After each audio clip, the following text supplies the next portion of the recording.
Yo, what's going on with y'all? It's your boy NeohXO bringing y'all another Black Clover chapter review. Today I'm going to be talking about chapter 264. Before we get too deep into it, y'all drop a like and subscribe. So starting off in this chapter, it's a continuation of the captain's meeting. The captain's meeting has been going on for a couple chapters now, and this time NeohXO has a lot of things to say.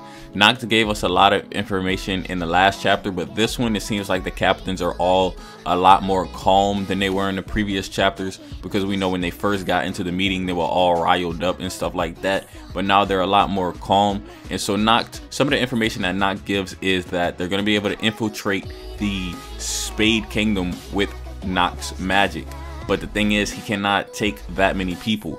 I'm assuming it would take up too much mana or something like that, so he can only take a certain amount of people into the Spade Kingdom. So they're gonna have to come up with a team, and this is what I have been predicting for a while now.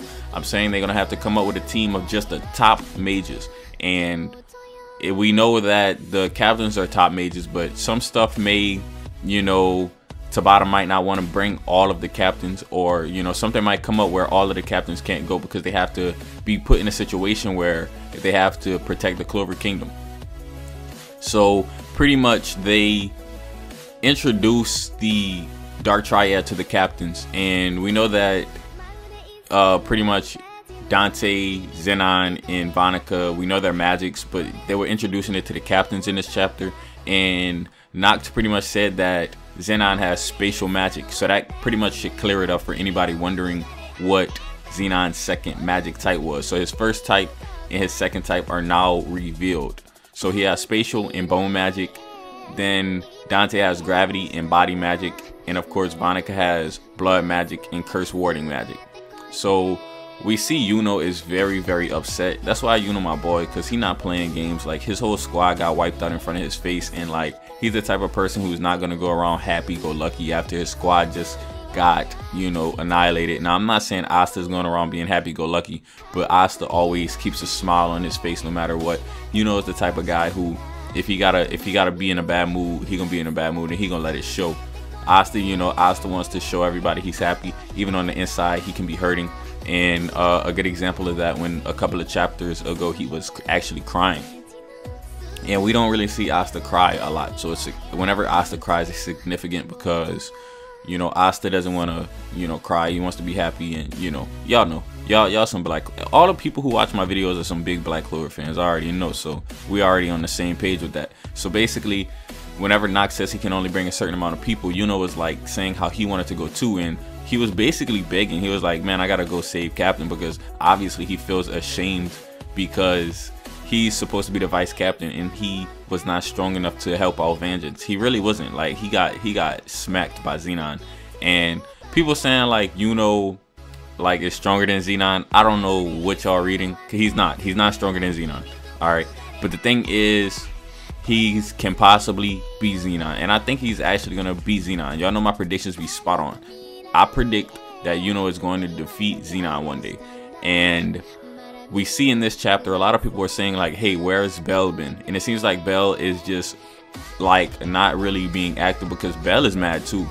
I mean, Belle, you know, Belle is very loyal to Yuno, and she was not able to help Yuno defeat Xenon. So she's pretty much, it seems like she's charging up her mana, so she's getting a lot more mana.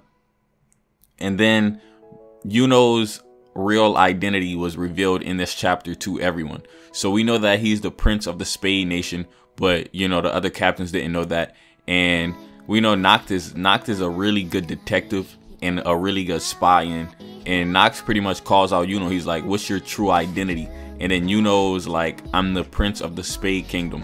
And then everybody's like, you know, everybody's like shook pretty much. And then we see Asta make a really funny face. I mean, that's not significant at all to the context of anything, but you know, I wanted to point that out. Asta made a real funny face, and you know, Asta just full of personality. I love my boy, man. Asta real cool, and I wonder how Asta's gonna feel. Well, actually, I can kind of tell. Asta don't really care. I can tell that he doesn't really care, because he said, whether he's like whether Yuno's the prince of the Spade Kingdom or he's a vice captain, it doesn't matter. Yuno's still Yuno. So like, Asta doesn't look at Yuno any differently. They're still best friends, brothers, comrades, whatever you want to call them. So moving on into the chapter, we see a flashback from Yuno, and he says that William Vengeance actually put up a good fight against Xenon. And I'm tired of people saying William Vengeance is weak. Like, I'm really tired of that. Guys, William Vengeance is not weak, okay? And Yuno pretty much reassured my opinion in this chapter, because Yuno said that the reason William Vengeance was taken out like that is because he had to protect all of the members of the Golden Dawn, because all of the members of the Golden Dawn couldn't keep up with Xenon. Let's just keep it a buck. They couldn't keep up with Xenon, and so we got William Vengeance trying to save their lives, his members' lives, because we know he loves them, and we got Xenon just like not caring. He's, you know, like if it was a one-on-one and Xenon and Vengeance were fighting, it might have been a different story. But the fact that William Vengeance had to protect his squad members from being brutally murdered, yeah, he definitely was at a disadvantage, you know.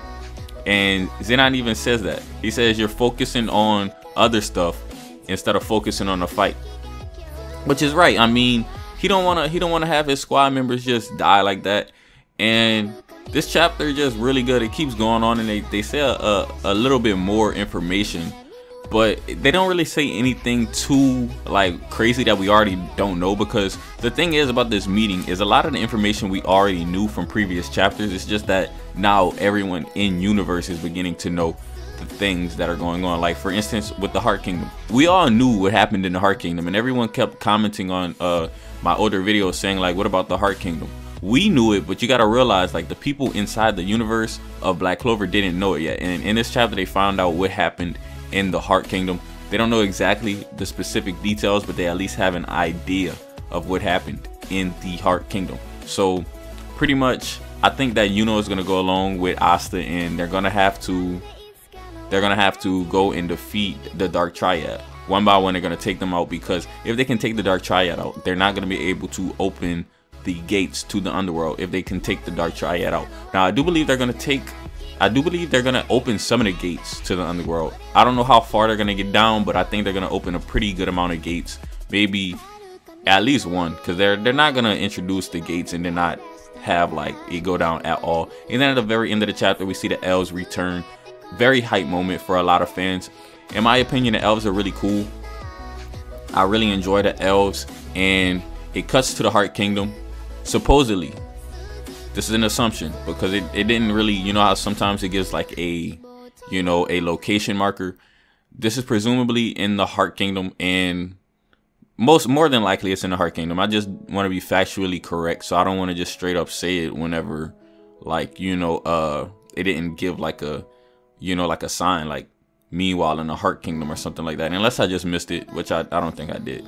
But anyways, you guys get the point. So they pretty much see Noel, and Noel wakes up and they say, oh, you're finally awake. And the Elves are standing in a real cool pose. Tabata really went off in this pose. It really looks cool how they all just standing up. And then we got Patri, Fana, Veto, Raya, and they're all by Noel. So in the next chapter we're gonna have to figure out like, why are they by Noel? They probably saved her, and we got to figure out if they're in the Heart Kingdom, why are they in the Heart Kingdom. I'm gonna have predictions coming out on probably 2 days from now. I got y'all in 2 days with some predictions. But other than that, hopefully you guys enjoyed the video, and if you did, please leave me a thumbs up, comment, and subscribe. As always, it's been your boy NeohXO, and I'm out.